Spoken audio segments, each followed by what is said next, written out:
अतः हम बलवानों को चाहिए कि निर्बलों की निर्बलताओं को सहें, न कि अपने आप को प्रसन्न करें। हम में से हर एक अपने पड़ोसी को उसकी भलाई के लिए प्रसन्न करे कि उसकी उन्नति हो, क्योंकि मसीह ने अपने आप को प्रसन्न नहीं किया, पर जैसा लिखा है, तेरे निंदकों की निंदा मुझ पर आ पड़ी।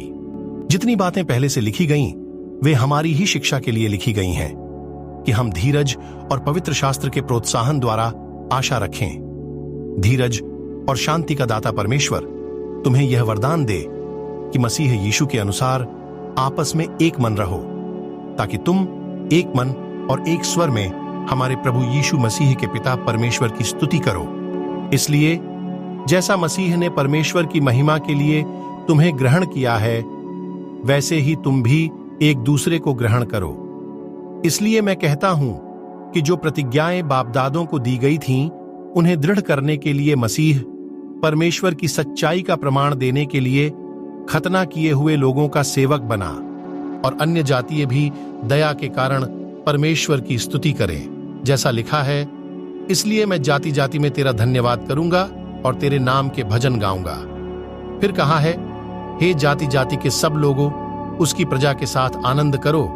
और फिर, हे जाति जाति के सब लोगों, प्रभु की स्तुति करो। और हे राज्य राज्य के सब लोगों, उसे सराहो। और फिर यशायाह कहता है, यशय की एक जड़ प्रकट होगी और अन्य जातियों का हाकिम होने के लिए एक उठेगा, उस पर अन्य जातियां आशा रखेंगी। परमेश्वर जो आशा का दाता है, तुम्हें विश्वास करने में सब प्रकार के आनंद और शांति से परिपूर्ण करे, कि पवित्र आत्मा की सामर्थ्य से तुम्हारी आशा बढ़ती जाए। हे मेरे भाइयों, मैं स्वयं तुम्हारे विषय में निश्चय जानता हूं कि तुम भी आप ही भलाई से भरे और ईश्वरीय ज्ञान से भरपूर हो और एक दूसरे को चिता सकते हो। तो अभी मैंने कहीं कहीं याद दिलाने के लिए तुम्हें जो बहुत साहस करके लिखा, यह उस अनुग्रह के कारण हुआ जो परमेश्वर ने मुझे दिया है, कि मैं अन्य जातियों के लिए मसीह यीशु का सेवक होकर परमेश्वर के सुसमाचार की सेवा याजक के समान करूं, जिससे अन्य जातियों का मानो चढ़ाया जाना पवित्र आत्मा से पवित्र बनकर ग्रहण किया जाए। इसलिए उन बातों के विषय में जो परमेश्वर से संबंध रखती हैं, मैं मसीह यीशु में बड़ाई कर सकता हूं, क्योंकि उन बातों को छोड़ मुझे और किसी बात के विषय में कहने का साहस नहीं, जो मसीह ने अन्य जातियों की अधीनता के लिए वचन और कर्म और चिन्हों और अद्भुत कामों की सामर्थ्य से और पवित्र आत्मा की सामर्थ्य से मेरे ही द्वारा किए, यहां तक कि मैंने यरूशलेम से लेकर चारों ओर इल्लुरिकुम तक मसीह के सुसमाचार का पूरा पूरा प्रचार किया।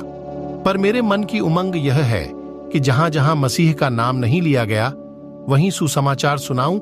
ऐसा न हो कि दूसरे की नींव पर घर बनाऊं, परंतु जैसा लिखा है वैसा ही हो। जिन्हें उसका सुसमाचार नहीं पहुंचा, वे ही देखेंगे, और जिन्होंने नहीं सुना, वे ही समझेंगे।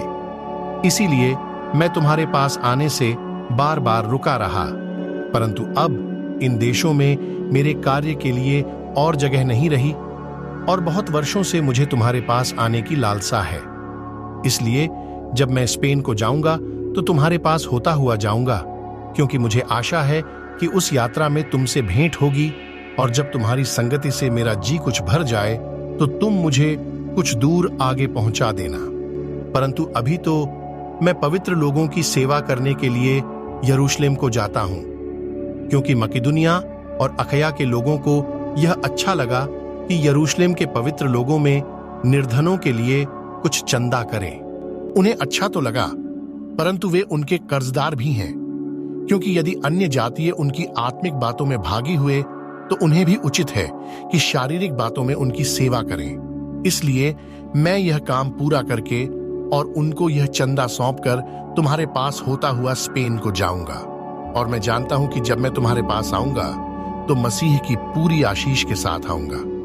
हे भाइयों, हमारे प्रभु यीशु मसीह के और पवित्र आत्मा के प्रेम का स्मरण दिलाकर मैं तुमसे विनती करता हूं कि मेरे लिए परमेश्वर से प्रार्थना करने में मेरे साथ मिलकर लौलीन रहो, कि मैं यहूदिया के अविश्वासियों से बचा रहूं और मेरी वह सेवा जो यरूशलेम के लिए है पवित्र लोगों को भाए, और मैं परमेश्वर की इच्छा से तुम्हारे पास आनंद के साथ आकर तुम्हारे साथ विश्राम पाऊं। शांति का परमेश्वर तुम सबके साथ रहे। आमीन। आपने अभी सुना रोमियो अध्याय 15। परमेश्वर इस वचन के पढ़े और सुने जाने पर आशीष दे।